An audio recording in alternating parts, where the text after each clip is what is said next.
UPSC Hindi world channel पर आप सभी का स्वागत है। आज हम इकोनॉमी क्लास 8 पढ़ने वाले हैं, जिसमें हम सार्वजनिक वित्त और राजकोषीय नीति पढ़ेंगे। अगर आप इस क्लास से पहली बार जुड़ रहे हो तो आपको बता दें, हम यूपीएससी प्रीलिम्स के लिए हम इकोनॉमी की एक फ्री सीरीज लेके आए हैं, जिससे आपको डायरेक्ट क्वेश्चंस हिट होते हुए दिखाई देंगे। 2025 में हमने 90% क्वेश्चंस डायरेक्ट हमारी क्लासेस के थ्रू आए थे, जिसका जो आपको प्रूफ देखना है वो आप अपने हमारे टेलीग्राम चैनल पर जाके देख सकते हैं आप, जिसकी लिंक डिस्क्रिप्शन में है। और लिंक हमारे डिस्क्रिप्शन लिंक बॉक्स में एक लिंक भी दी होगी, उसको आप क्लिक करके उस वीडियो को देख सकते हैं। जस्ट इसके बाद हम स्टार्ट करते हैं क्लास को बिना समय गवाए हुए, ठीक है। तो देखिए, ये टॉपिक अगर इसको 2 टॉपिक मानना चाहो तो 2 टॉपिक मान सकते हो, 1 टॉपिक मानना चाहो तो 1 टॉपिक मान सकते हो। लेकिन राजकोषीय जो नीति होता है, जो टॉपिक होता है, वो सार्वजनिक वित्त के अंतर्गत ही एक टॉपिक होता है, ठीक है। तो इसको आप सब टॉपिक मान सकते हो। एक ही क्लास में इसको कवर करना बहुत कठिन कार्य था, इसलिए हमने क्या किया, इसको 2 क्लासेस में इसको हम कवर करेंगे, 2 या 3 क्लासेस में, ठीक है। तो आज हम सार्वजनिक वित्त पढ़ेंगे। सार्वजनिक वित्त नाम से आपका क्लियर हो जाता है कि गवर्नमेंट का जो फाइनेंशियल सिस्टम है वो किस तरीके से काम करता है। हम अभी मॉनेटरी पॉलिसी पढ़ चुके हैं, हम अपने अभी हिस्टोरिकल बैकग्राउंड पूरा पढ़ लिया था हमने, 5 ईयर प्लान्स कैसे काम किए, तो वो पूरी मॉनेटरी पॉलिसी, बैंकिंग सिस्टम पूरा पढ़ चुके हैं अच्छे से, बैंकिंग किस तरीके से काम करती है। और आपको मैंने जैसे बताया था कि पेमेंट बैंक्स वगैरह क्या क्या ये चीज़ें क्या होती हैं, इन चीज़ों को मैं कीवर्ड्स के थ्रू आपकी कवर कराऊंगा। जैसे ही ये टॉपिक आपका खत्म होता है, भले ये 2 क्लासेस में हो या 3 क्लासेस में, इसको हम क्या करेंगे, इसके बाद हम कीवर्ड क्लासेस को उठाएंगे। कीवर्ड कौन से टॉपिक्स के लेंगे, हम स्टार्टिंग के टॉपिक से ही उठाएंगे। वो भले ही इकोनॉमी को लेकर हो, बेसिक्स ऑफ इकोनॉमी से लेके कहाँ तक, राजकोषीय नीति तक, ठीक है।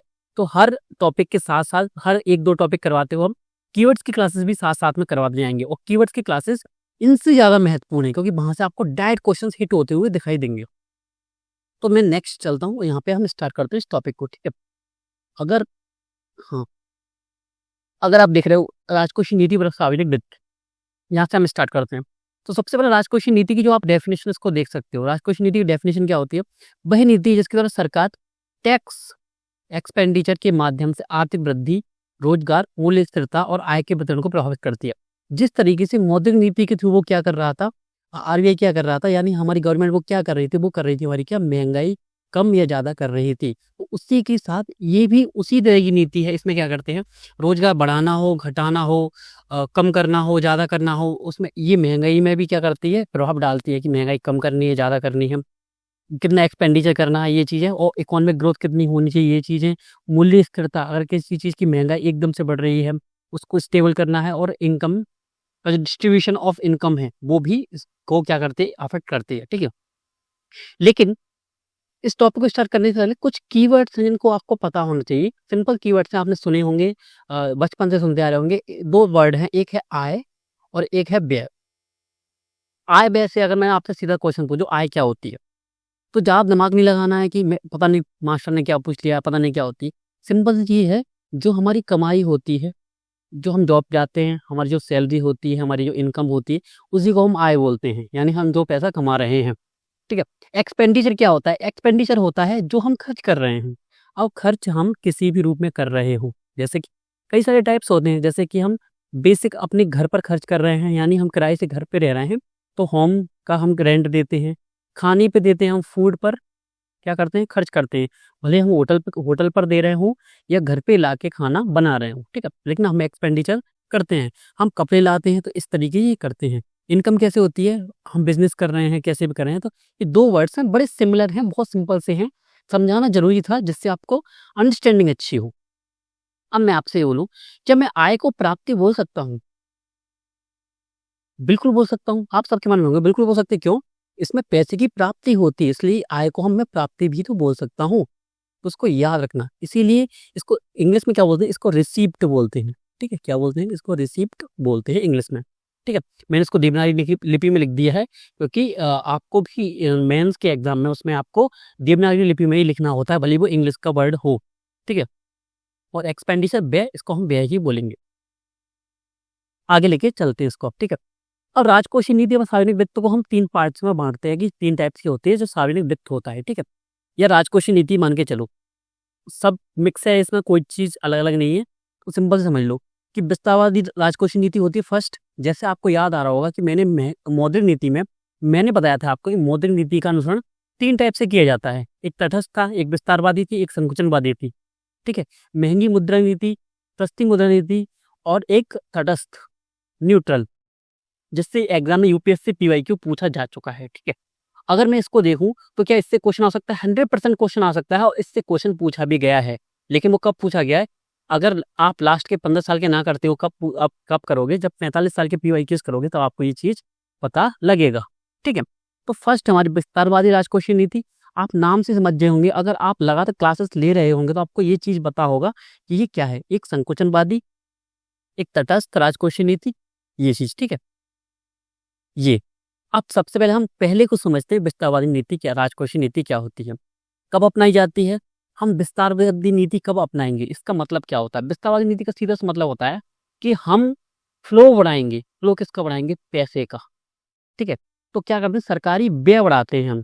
जैसे कि मौद्रिक नीति में हम क्या बढ़ा रहे थे? फ्लो बढ़ा रहे थे पैसे का। तो इसमें हम फ्लो पैसे का कैसे बढ़ाते हैं? बैंकिंग के थ्रू ना बढ़ाते हुए हम क्या करते हैं? बैंकिंग के थ्रू तो मौद्रिक नीति के तो बढ़ा ही रहे हैं। सेकंड क्या कर रहे हैं? अगर अकेले, क्योंकि मौद्रिक नीति अकेले से कार्य करना कठिन होता है, इसलिए हम ना क्या अपनाते हैं? राजकोषीय नीति अपनाते हैं। इसमें हम सरकारी व्यय बढ़ाते हैं। सरकारी एक्सपेंडिचर या गवर्नमेंट एक्सपेंडिचर या पब्लिक एक्सपेंडिचर क्या होता है? इसके लिए सबसे अच्छा जो वर्ड है वो क्या है? Public expenditure. ठीक है, एक्सपेंडिचर। ठीक है, अब इसमें क्या करते हैं? इसमें कोई बैंकिंग का सिस्टम नहीं रहता, वो इंफ्रा बढ़ाएंगे, सब्सिडीज देंगे, सामाजिक योजनाएं लाएंगे। कैसे? जैसे सिंपल से सिस्टम है, अगर मान लो उनको एक्सपेंडिचर बढ़ाना है, उनको इंफ्रा बढ़ाना, इंफ्रा यानी वो रोड्स बनाएंगे, स्कूल्स बनाएंगे, पब्लिक प्लेसेस बनाएंगे ज़्यादा, वो आपको अच्छी फैसिलिटी देंगे, और गवर्नमेंट हॉस्पिटल्स खोलेंगे। जितनी भी गवर्नमेंट्स की स्कीम्स होती हैं वो लाएंगे नई नई, जैसे कि दीनदयाल अंत्योदय योजना है आपकी, अगर आपकी कोई पेंशन, अटल पेंशन योजना है, पेंशन योजना है आपकी, क्या विश्वकर्मा योजना है आपकी, लाडली बहना योजना है। ये किस लिए लाया जाता है? ये इसलिए लाया जाता है कि जब मंदी हो, बेरोजगारी हो, मांग की कमी हो। मैं मांग को और आपूर्ति को पहले आपको समझा चुका हूँ क्या होता है। जैसे कि लोगों के पास अगर पैसा कम होता है, जैसे ये हमारी सरकार है, ये पैसे को डाल रही है, क्योंकि ये क्या है? विस्तारवादी राजकोषीय नीति। अब मैं इसको समझाऊंगा। टैक्सेशन कम होता है, सरकारी व्यय को हम बढ़ाते हैं। इसके थ्रू अगर हमने एक कॉन्सेप्ट समझ लिया तो हम तीनों कॉन्सेप्ट को समझ लेंगे, भले वो विस्तारवादी हो, संकुचनवादी हो या तटस्थ हो। इसको क्या बोला गया है इसमें? हाँ, तटस्थ बोला गया। ठीक है, इसमें क्या करता है? दो मुख्य रूप से दो उपाय अपनाए जाते हैं सरकारी व्यय बढ़ाना। ठीक है, मैंने पहले बताया था, जब लोगों के पास पैसा नहीं होता तो वो खर्च नहीं करते। खर्च नहीं करते तो क्या होता है? दुकानें मंदी होने लगती है। मंदी यानी दुकानों पर बिक्री कम होने लगती है। अब दुकानों पर बिक्री कम होगी तो ये होलसेल पर ज़्यादा नहीं जाएंगे। ठीक है, जो सामान डेली बिक रहा था, अगर वो 10 दिन में एक बार बिके तो ये शॉप वाले भी खरीदने कम जाएंगे, क्योंकि उनकी खुद की चीज़ें नहीं बेच रही है। तो होलसेल वाला फैक्ट्री नहीं जाएगा, क्योंकि उसका सामान नहीं बिक रहा। वो फैक्ट्री नहीं जाएगा तो सामान भी कम प्रोडक्शन करना पड़ेगा, क्योंकि प्रोडक्शन की क्या सेलिंग ही नहीं हो रही है। ठीक है, डिस्ट्रीब्यूशन नहीं हो पा रहा है, जिसको विपणन बोलते हैं। क्या बोलते हैं? इसके लिए वर्ड आता है क्या? विपणन। ठीक है, ये नहीं हो पा रहा है। तो क्या होता है इसके सिस्टम में? इसमें जो भी क्या करते हैं, मजदूर काम करते हैं, वर्कर्स काम करते हैं, भले वो मजदूर से लेके ऑफिसर लेवल की जो भी काम करते हैं, इनमें बेरोजगारी आ जाती है, क्योंकि कंपनी का जो मालिक होता है वो इनको निकालना स्टार्ट कर देता है। क्यों? क्योंकि मंदी आ चुकी है। यहाँ पे क्या बढ़ती है? बेरोजगारी बढ़ती है, मांग की कमी। इसीलिए तो हुआ ये कि कमी के समय होता है। तो विस्तारवादी नीति कब अपनाई जाएगी? जब मंदी होगी। याद रखना, ये कॉन्सेप्ट प्रीलिम्स के में भी पूछा जा सकता है, जैसे कि उन्होंने मौद्रिक नीति का अनुसरण पूछा था। ठीक है, और मौद्रिक नीति से 3 से 4 बार क्वेश्चन आ गया है, तो हो सकता है इससे भी क्वेश्चन आ जाए एज इट इज। अब सेकंड है का टैक्स घटाना। अब एक सिंपल सी चीज समझिए, टैक्स को ये कम करते हैं। टैक्स को कैसे कम करते हैं?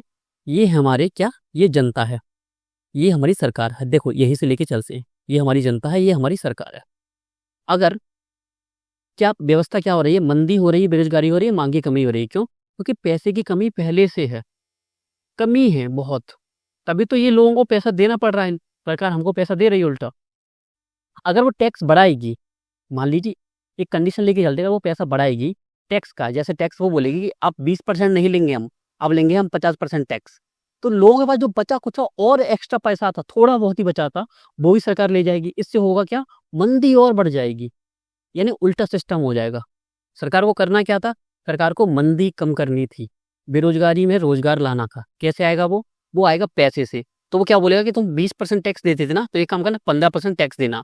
अब होगा क्या? जो 5% टैक्स कम किया है उस टैक्स के पैसे को ये खर्च करेंगे तो क्या होगा, पूरा मार्केट काम करना स्टार्ट करेगा जिस तरीके से काम करता है। जैसे मेरे पास 5% पैसे बचे, मैं दुकान पर गया, मैंने कपड़े खरीदे, उस शॉप जो शॉप है उसकी वो चलने लगी, क्योंकि सभी लोग करने लगे ऐसे। वो होलसेल के पास जाने लगा, होलसेल वाला फैक्ट्री के पास जाने लगा, और फैक्ट्री में प्रोडक्शन यानी डिमांड बढ़ी तो प्रोडक्शन बढ़ेगा, और प्रोडक्शन बढ़ेगा तो क्या, रोजगार बढ़ेगा। ठीक, इसलिए टैक्स कम करते हैं विस्तारवादी नीति में। ठीक है, कोई याद करने वाली चीज नहीं, सिर्फ कॉन्सेप्ट समझने की। अगर आप एक बार कॉन्सेप्ट समझ गए तो आपको रटने की जरूरत नहीं पड़ेगी। बस याद रखना, सरकारी व्यय को हम बढ़ाते हैं, टैक्स को हम कम करते हैं, और इसका ही उलट कब क्या होता है, संकोचनवादी नीति। अब जो कॉन्सेप्ट मैंने सिखाया है उसका उलट कर दो। अगर महंगाई बहुत बढ़ रही हो तो पैसा हमको क्या करना पड़ेगा, खींचना पड़ेगा। जैसे देखो ये है, इसको क्या कर रहा है, ये पूरा खींच रहा है पैसा लोगों से। कैसे, अगर खींचना होगा तो कैसे करना होगा, जैसे मैंने टैक्स का उदाहरण दिया, तो टैक्स को ये बढ़ा देंगे, यानी टैक्स का जो चार्ट है वो ऊपर की ओर बढ़ता जाएगा। ठीक है, और एक्सपेंडिचर ये कम करेंगे, ज्यादा करेंगे, कम करेंगे। क्यों, अगर ज्यादा कर देंगे तो महंगाई और बढ़ जाएगी, लोगों के पास पैसा कम करना है क्योंकि उनके पास पैसा पहले से ज्यादा है। तो सरकारी व्यय घटाएंगे, कर बढ़ाएंगे। उद्देश्य क्या है, मैंने आपको बता दिया। उदाहरण क्या है, बढ़ती महंगाई के समय खर्च कटौती, ये होगी संकोचनवादी नीति। थर्ड क्या होती है, तटस्थ राजकोषीय नीति। क्या होती है, अर्थव्यवस्था जब संतुलन में चलती है। ठीक है, जैसे मौद्रिक नीति एज इट इज, तीनों कॉन्सेप्ट वही हैं, बस तरीका अलग अलग है।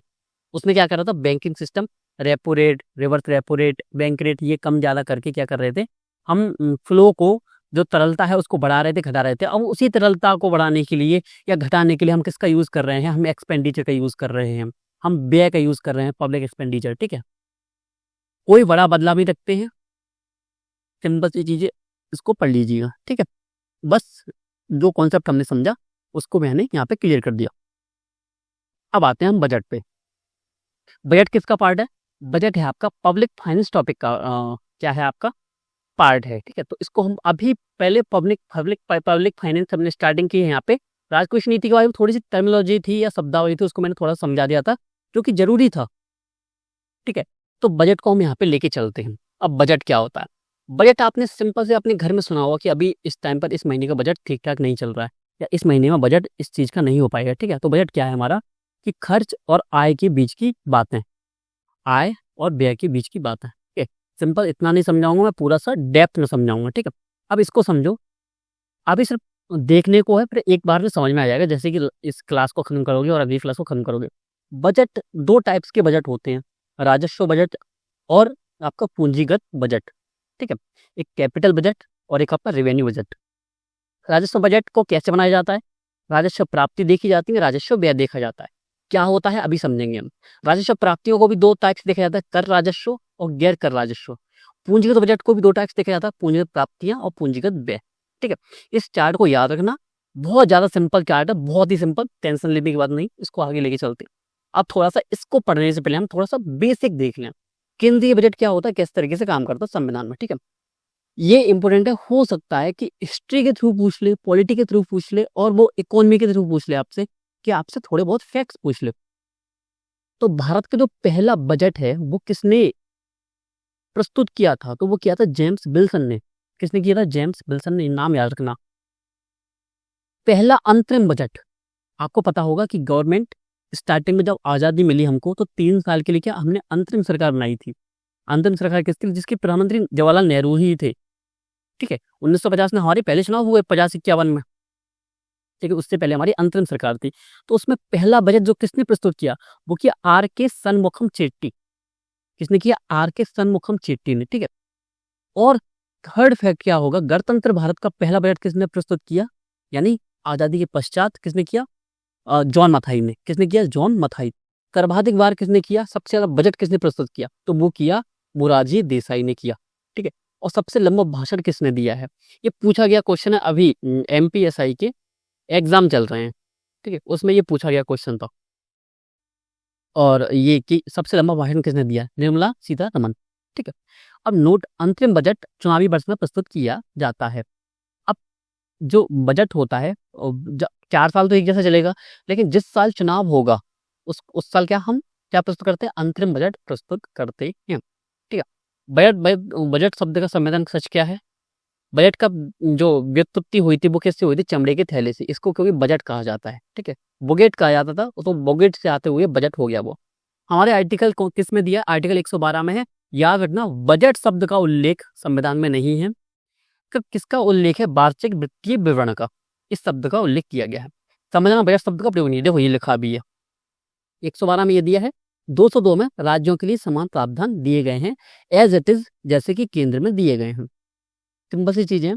ये 3 नदियां हैं, इनको आप पॉलिटी में पढ़ोगे, और अगर ना समझ में आए तो आप कमेंट कर देना कि तीनों नदियों को मैं समझा दूं अच्छे से, तो मैं आपको कीवर्ड्स की क्लासेस में साथ में समझा दूंगा। लेकिन आपको कमेंट जरूर करना है।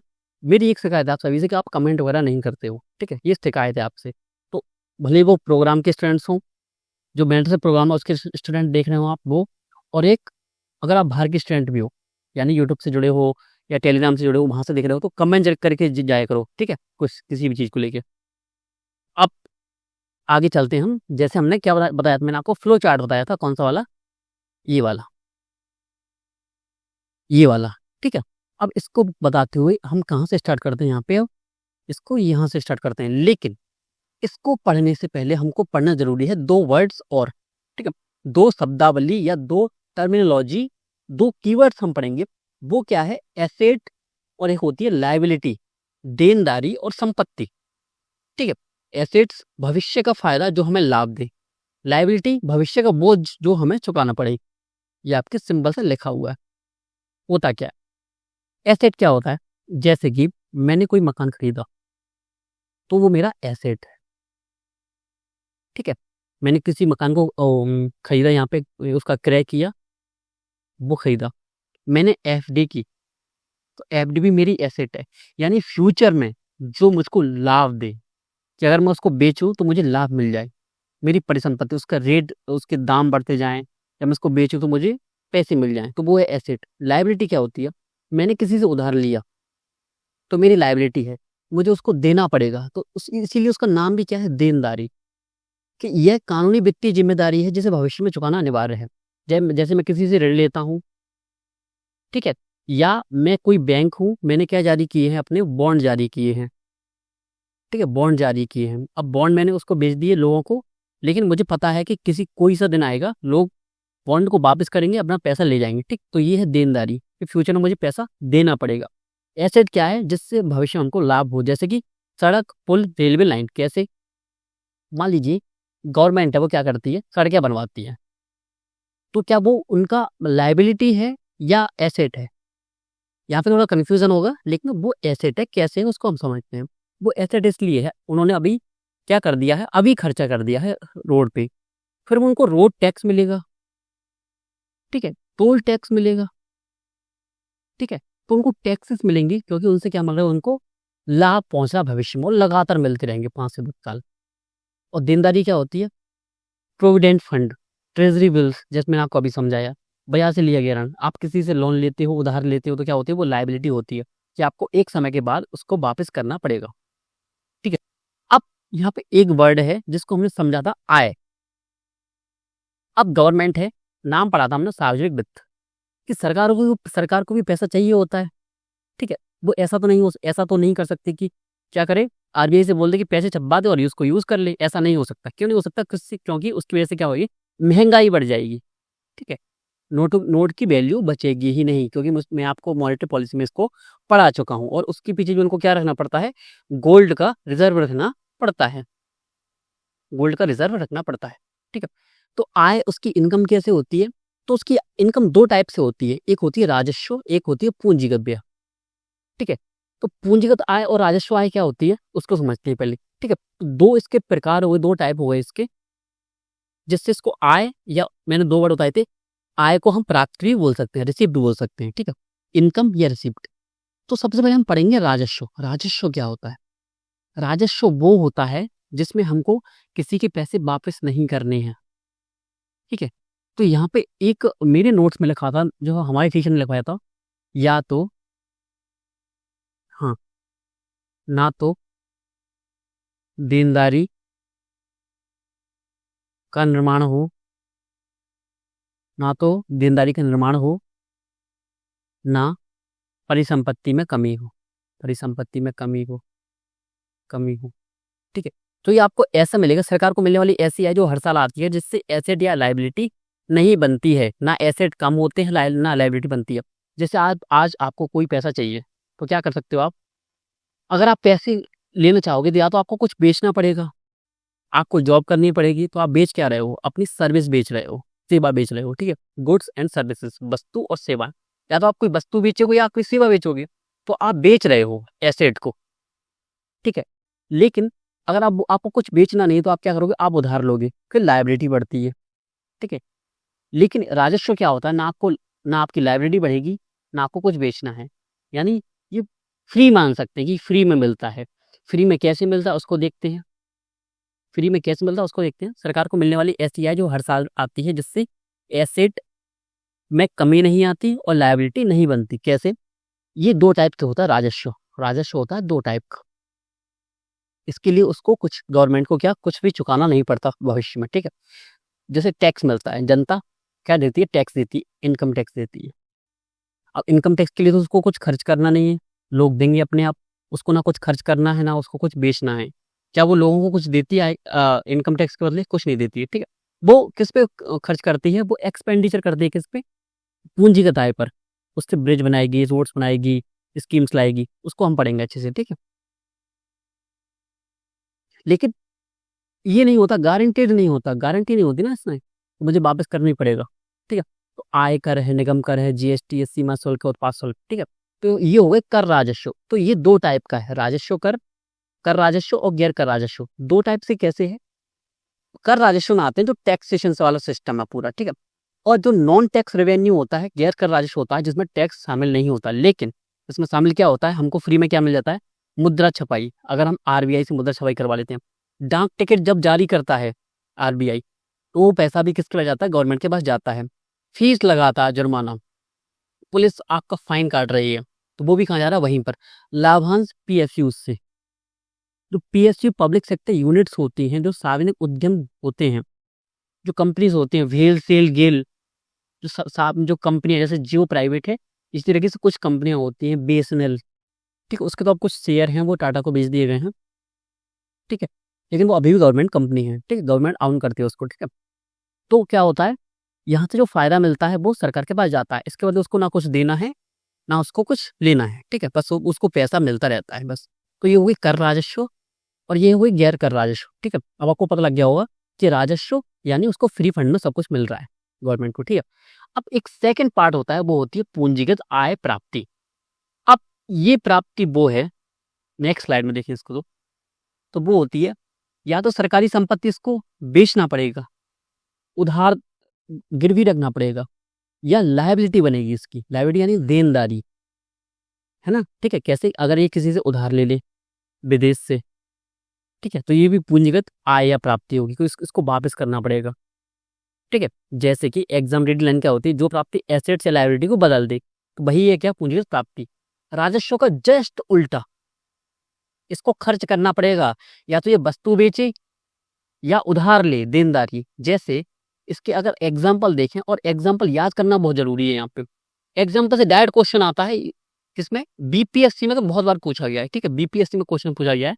और आपका एमपीपीएससी नहीं, एमपीएससी कौन सा, महाराष्ट्र पीसीएस में, ठीक है, जाके देखिएगा, वह जरूरत नहीं है देखने की ज्यादा। तो पूंजी प्राप्ति का प्राथमिक स्रोत क्या होता है, तो स्रोत पूछे जा सकते हैं और पूछे भी गए हैं। कब पूछे गए हैं, ये आपके यूपीएससी प्रीलिम्स के 2023 के पेपर में पूछे गए हैं, ठीक है। यूपीएससी प्रीलिम्स को कई बार पूछे गए हैं, तो पीवाईक्यू में जाकर देख सकते हो। तो क्या है, अगर जनता से उधार लेते हैं, जनता से उधार कैसे लेते हैं, वो बॉन्ड जारी करते हैं, सरकारी बिल, ट्रेजरी बिल्स, राजकोषीय बिल जारी करते हैं कि इनको ले लो, इस पे हम इतना ब्याज देंगे। मैंने आपको पढ़ाया हुआ है मौद्रिक नीति में। सरकार द्वारा प्रतिभूतियां, ट्रेजरी बिल दिनांक की प्रतिभूतियां, वही मैंने बोला आरबीआई के माध्यम से, ठीक है। सेकंड, थर्ड, विदेशी सरकारों से, अंतर्राष्ट्रीय संगठनों से, जैसे इसने किससे लिए, मान लीजिए आईएमएफ से या वर्ल्ड बैंक से उधार लिया, तो ये क्या है, ये लायबिलिटी है, केंद्र सरकार द्वारा दिए गए कुछ ऋणों का पुनर्भुगतान, ठीक है। जैसे कि केंद्र सरकार ने क्या किया, उन्होंने जो लोन लिए थे उनमें जो पुनर्भुगतान किया है, उन्होंने किसी की ईएमआई दी है, ठीक है, तो इनकी परिसंपत्ति कम हुई ना, इनको पैसा देना पड़ा, ठीक है, पुनर्भुगतान करना पड़ा। लघु बचत योजनाएं, डाकघर बचत खाते, राष्ट्रीय बचत प्रमाण पत्र, जो योजनाएं चलती हैं इसमें होता क्या है, जैसे डाकघर में आपने बचत खाता खुलवाया, आपने पैसे सबमिट किए, पैसा गया वहां पर सरकार के पास, लेकिन ये पैसा सरकार यूज नहीं कर सकती, यूज करेगी लेकिन उसको वापस करना पड़ेगा आपको। ठीक है, और सार्वजनिक क्षेत्र के उपक्रमों में शेयरों की बिक्री के माध्यम से, जैसे विनिवेश बोलता है, विनिवेश में 2 या 3 बार पढ़ा चुका हूँ आपको। जिस इन्वेस्टमेंट वो करेगा वो अपनी कंपनी को बेचेगा, तो क्या परिसंपत्ति कम हो रही है, तो तभी उसको क्या होगी, इनकम होगी, या तो परिसंपत्ति में कमी आएगी या देनदारी में वृद्धि होगी। तो सिंपल से कॉन्सेप्ट है यहाँ पे, सिंपल से कॉन्सेप्ट अगर हम अब यहाँ पे आपको बताऊं, जस्ट अ सेकेंड,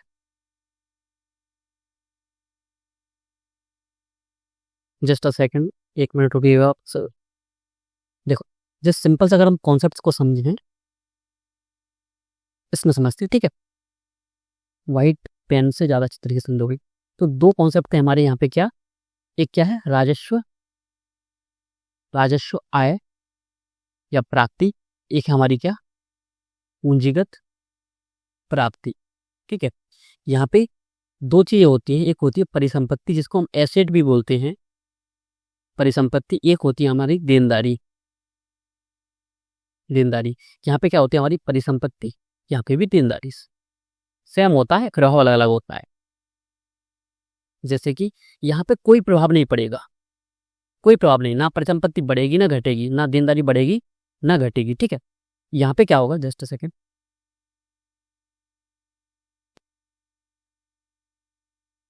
जैसे यहाँ पे कोई प्रभाव नहीं था और यहाँ पे पूरा प्रभाव यहाँ पे पड़ रहा था। जैसे कि यहाँ पे कोई प्रभाव नहीं था, यहाँ पे क्या होगी, परिसंपत्ति क्या होगी, या तो कम होगी या देनदारी बढ़ेगी, या बोल सकते हैं यहाँ। ठीक है, हो सकता है दोनों चीजें हो, कि दोनों तरीके से प्राप्त कर रही हो या सरकार जब भी काम कर रही हो। ठीक है, यहाँ आपका जस्ट ये, तो ये हम यहाँ पे पढ़ चुके हैं अच्छे से। ठीक है, तो यहाँ पे हमने क्लियर कर लिया है, क्या क्या क्या क्लियर कर लिया हमने यहाँ पे, पूंजीगत आय प्राप्ति या राजस्व आय या प्राप्ति। ठीक है, तो हमने 2 टाइप इसके पढ़ लिए हैं। और हमने स्टार्ट कहाँ से किया था, जिसमें आपको क्या बताया था, जो फ्लो चार्ट आपको बताया था, फ्लो चार्ट में क्या था, तो हम राजस्व प्राप्ति क्या होती है और पूंजीगत प्राप्ति क्या होती है, इन दोनों को हम यहाँ पे पढ़ चुके हैं। ठीक है, अब हमको पढ़ना क्या है, राजस्व व्यय क्या है, इन दोनों को भी हम पढ़ चुके हैं। अब हमको क्या पढ़ना था, पूंजीगत व्यय और राजस्व व्यय क्या होता है, इन दोनों को मिला के क्या बोलते हैं, राजस्व बजट बोलते हैं, इन दोनों को मिला के क्या बोलते हैं, पूंजीगत बजट बोलते हैं। ठीक है, इसको अलग अलग ही हम पढ़ सकते हैं,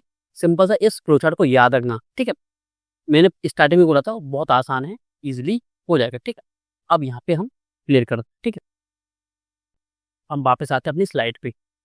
अब इनको याद कर लेना, प्राथमिक स्रोत क्या होते हैं, स्रोत कौन कौन से होते हैं पूंजीगत प्राप्ति के, राजस्व प्राप्ति के। कई बार यूपीएससी प्रीलिम्स ने पूछा है, उसने इसके क्या पूछे, स्रोत ही पूछे हैं, संगठक ही पूछे हैं। ठीक है, अगर नेक्स्ट चलूँ यहाँ पे, इन दोनों में डिफरेंस क्या होता है, डिफरेंस मैंने आपको बता दिया लिख के अलग से। ठीक है, यहाँ पे जरूरत है नहीं। अब राजस्व व्यय क्या होता है, एज इट इज इसका कॉन्सेप्ट क्लियर रहना चाहिए आपका। ठीक है, जैसे कि राजस्व व्यय में क्या होगा, एक ऐसा सरकारी व्यय, ना तो इसकी परिसंपत्ति बढ़ेगी गवर्नमेंट की, एसेट तो उसके बढ़ जाएं, नहीं बढ़ेंगे, नहीं बढ़ेंगे, ना उसकी लायबिलिटी कम होगी। लायबिलिटी कम क्या कैसे होती है, जैसे कि मैंने जैसे ए पर्सन है, इसने बी पर्सन से 200 रुपये उधार लिए थे, इसने इसमें से 100 रुपये वापस कर दिए, तो क्या इसकी लायबिलिटी कम होगी, बिल्कुल कम होगी। अब इसको 100 रुपये कम देने पड़ेंगे फ्यूचर में। लेकिन राजस्व में क्या होता है, इसमें लायबिलिटी कम नहीं होती, ये ऐसे खर्च होते हैं। ऐसे खर्च कैसे होते हैं, ना इसको वापस मिलेंगे ये पैसे, ना इसका कुछ भी जो लायबिलिटी या देनदारी है वो कम होगी। जैसे कि वेतन है, गवर्नमेंट की जो गवर्नमेंट वर्कर्स हैं उनको जो क्या मिलती है, सैलरी मिलती है, वो पेंशन है, सब्सिडी है। सब्सिडी कैसे मिलती है आपको, जैसे आपको पीडीएस मिल रहा है, सॉरी पीडीएस है, आपको एमएसपी है, इस तरीके से काम करती है। और आपकी जो योजनाएं हैं, योजनाएं कैसे, विश्वकर्मा योजनाएं वगैरह, ठीक है, इनसे सरकार को तो कोई फायदा नहीं है, ये कल्याणकारी योजनाओं में आते हैं। जो चीजें कल्याणकारी योजनाओं में आती है उसको हम राजस्व व्यय बोलते हैं। तो यहाँ पे ना तो परिसंपत्ति को निर्माण होता है, ना देयताओं में कमी आती है। ठीक है, ये व्यय सरकारी विभागों सेवाओं के लिए नियमित कामकाज के साथ साथ केंद्र सरकार के ऋणों पर ब्याज भुगतान तथा राज्य सरकारों में स्थायी निकाय को दिए वाले अनुदान को भी शामिल करते हैं। बस ये याद रख लेना। ठीक है, कॉन्सेप्ट मैंने आपको समझा दिया है।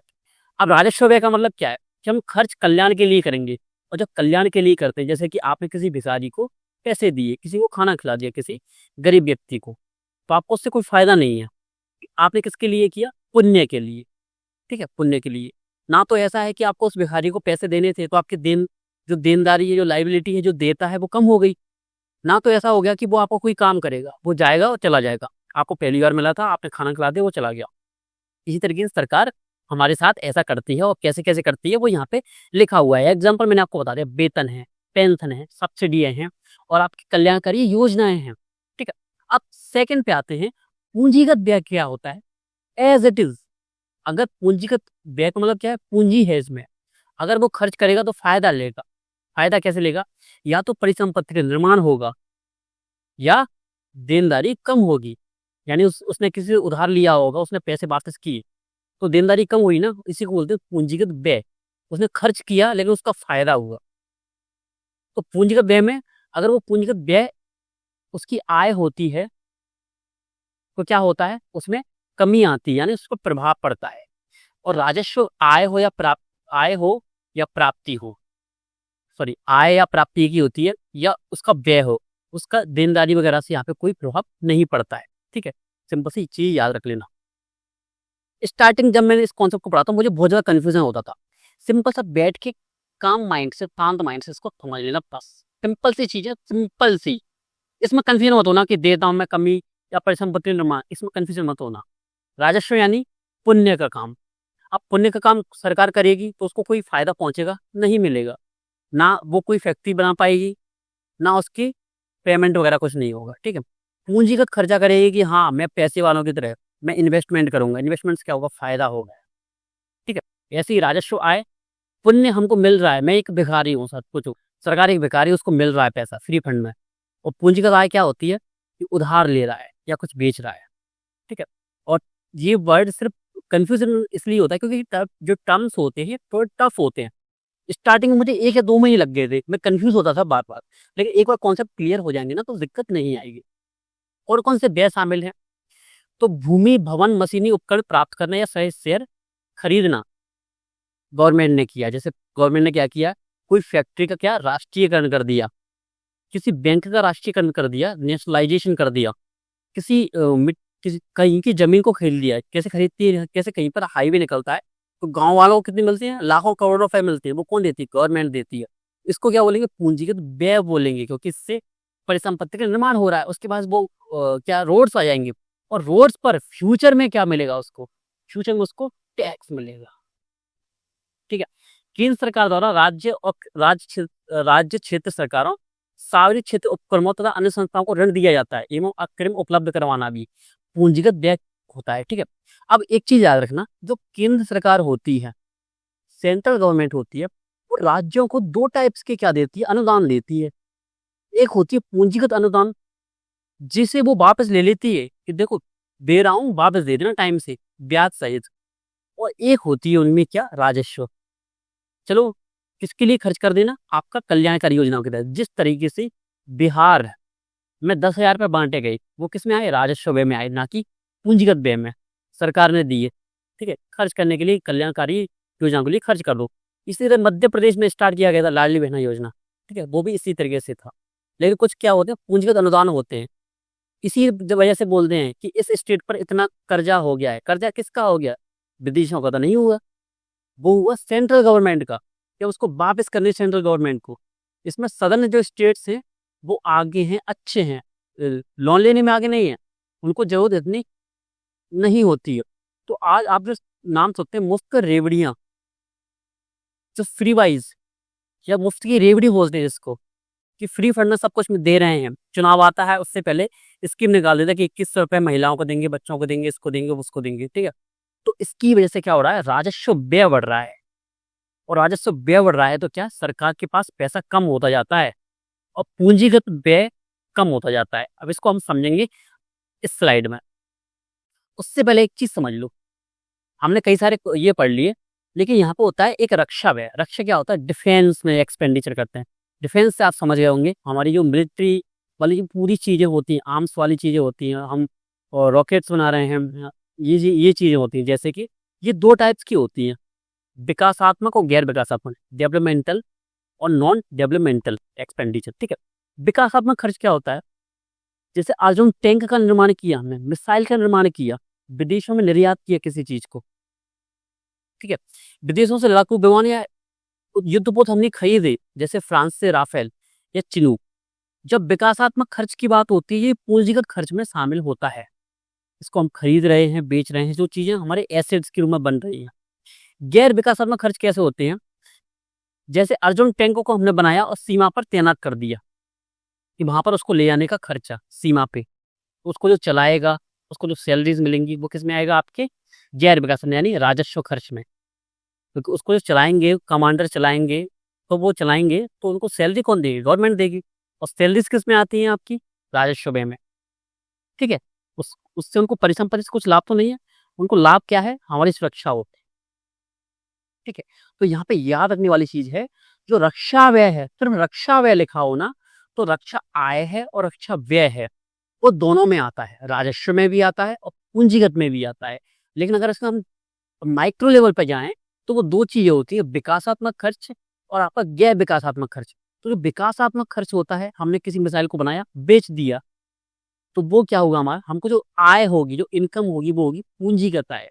तो ये हमारा जो एसेट है, परिसंपत्ति है, मिसाइल है, वो चली गई है, दूसरे देश को हमने बेच दी है, लेकिन वही हम खुद के लिए खर्च कर रहे हैं, तो ये क्या है? राजस्व में आएगा उसी को, ठीक है। इसको देखते हैं हम, राजस्व और कुल राजस्व घाटा क्या होता है।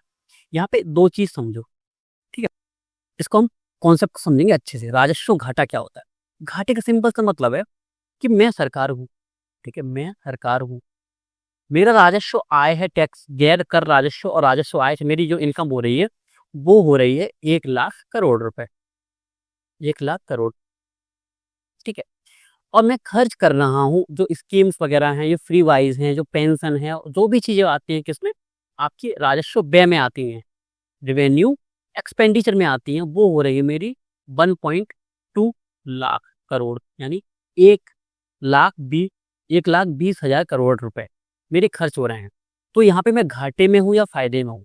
सिंपल सी चीज है, मैं एक्सपेंडिचर ज्यादा कर रहा हूँ, खर्च ज्यादा कर रहा हूँ, तो मैं घाटे में रहूंगा, ठीक है। तो मैं क्या लिखूंगा यहाँ पे? 20 लाख, सॉरी, 20 हजार करोड़ घाटे में रहूंगा। ये मैंने बड़ी क्या ले ली है? यहाँ पे नंबर बड़े ले लिए। क्यों? क्योंकि एग्जाम में बड़े नंबर्स आते हैं। पहले मैं क्या समझाता था कि 20 रुपए समझाता था कि 100 रुपए खर्च कर दिए, या 100 रुपए कमाए, 120 खर्च कर दिए। जो 20 रुपए हैं, तो क्या होगा? ये हमारा घाटा होगा, इसको बोलेंगे हम राजस्व घाटा। तो हमारा राजस्व घाटा कितना है? 20 रुपए है, ठीक है। और मान लो आपके माइंड में एक चीज आएगी, सर अगर फायदा हो गया तो उसको क्या बोलेंगे? तो उसको बोलेंगे राजस्व आधिक्य। क्या बोलेंगे? आधिक्य बोलेंगे। वर्ड यूज होता है राजस्व आधिक्य। आधिक्य, पूंजीगत आधिक्य भी इसी बोलते हैं, बजट आधिक्य इसी बोलते हैं। तो आधिक्य वर्ड का यूज कैसे होता है? हम फायदे में रहते हैं तब। राजस्व जो हमारी इनकम थी वो कितनी हुई? 120 रुपए। खर्च कितना हुआ? 80 रुपए। तो 40 रुपए का क्या हो गया? हमारा राजस्व आधिक्य, हम फायदे में है। सेम यही कॉन्सेप्ट पूंजीगत घाटे में। पूंजीगत अगर एक्सपेंडिचर ज्यादा है, प्राप्ति कम है, तो हम घाटे में चलेंगे, पूंजीगत घाटा। यही कॉन्सेप्ट पूछे गए थे यूपीएससी प्रीलिम्स में इस बार 2025 में। और ऐसा नहीं कि मैं पहली बार पढ़ा रहा हूँ इसको, इस तरीके से पहली बार पढ़ा रहा हूँ। इसको मैंने पढ़ाया हुआ था 2025 की, अभी जाके देख लो पुरानी क्लासेस को अच्छे से, एज इट इज वैसे पढ़ाया है। उन्होंने प्राथमिक घाटा पूछा, उन्होंने प्रभावी राजस्व घाटा पूछा। इसको हम नेक्स्ट क्लास में पढ़ेंगे अच्छे से, लेकिन यहाँ पे आपके कॉन्सेप्ट क्लियर जरूरी था यहाँ पे। अब बजट घाटा क्या होता है? जब हम, जैसे इस स्लाइड पे हमने पढ़ा था, अच्छे से देखो, जैसे कि इस स्लाइड पे हमने पढ़ा था, अच्छे से देखो यहाँ पे आके, कि राजस्व बजट हो गया और पूंजीगत बजट, इन दोनों को मिला के, इनको प्राप्तियां और राजस्व व्यय को मिला के क्या होता है? राजस्व बजट बन जाता है। और पूंजीगत प्राप्तियां और पूंजीगत व्यय को मिला के क्या बन जाता है? पूंजीगत बजट बन जाता है, ठीक है। सिंपल से एक बार रिवाइज करोगे ना, तो और अच्छी समझ में आ जाएगा। और याद रखना, 0.1% भी अगर कहीं पे भी कंफ्यूजन है ना, मैसेज कर देना, कमेंट कर देना, कमेंट कर देना, कहीं पे भी समझ ना आया हो, ठीक है। मेरी गारंटी है, मेरी क्या है, अकाउंटेबिलिटी है, मेरी जवाब देता है, मेरी उत्तरदायित्व है मेरा, मेरी जवाब देता है कि मैं आपको पूरे कॉन्सेप्ट यहाँ पे क्लियर करवाऊंगा, ये गारंटी मेरी है। अब बजट घाटा क्या होगा? कि राजस्व घाटा, राजस्व घाटा प्लस पूंजीगत घाटा बोल सकते हैं ना अपन, या कुल व्यय मान लो या कुल प्राप्तियां कर लो। इस कुल व्यय में क्या आता है? राजस्व व्यय और पूंजीगत व्यय, तो कैसे भी लिख लो आएगा वही लौट के, ठीक है। तो यहाँ पे ये कॉन्सेप्ट अपने क्लियर होने चाहिए, ठीक है। तो आज के लिए अपन सर पता नहीं पढ़ते हैं, अगली क्लास में हम क्या पढ़ लेंगे, अपने राजकोषीय नीति पढ़ लेंगे, अर्थोपाय अग्रिम पढ़ लेंगे, प्रभावी राजस्व घाटा क्या होता है, प्राथमिक घाटा क्या होता है, बजट घाटा क्या कैसे काम करता है, इसके रूल्स पढ़ लेंगे थोड़े बहुत।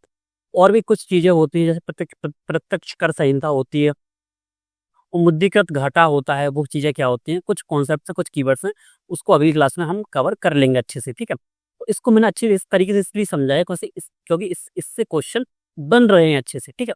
2025 में जो भी प्रैक्टिकल क्वेश्चन पूछे गए थे वो इन्हीं क्लासेस से पूछे गए थे, और लास्ट ईयर भी मैंने इसको इसी तरीके से पढ़ाया था, और जिसने उस क्लास को देखा हुआ उसके क्वेश्चन गलत हुए ही नहीं होंगे, ठीक है, गारंटी है मेरी, ठीक है। आपसे को बहुत धन्यवाद, मिलते हैं आपसे नेक्स्ट क्लास में।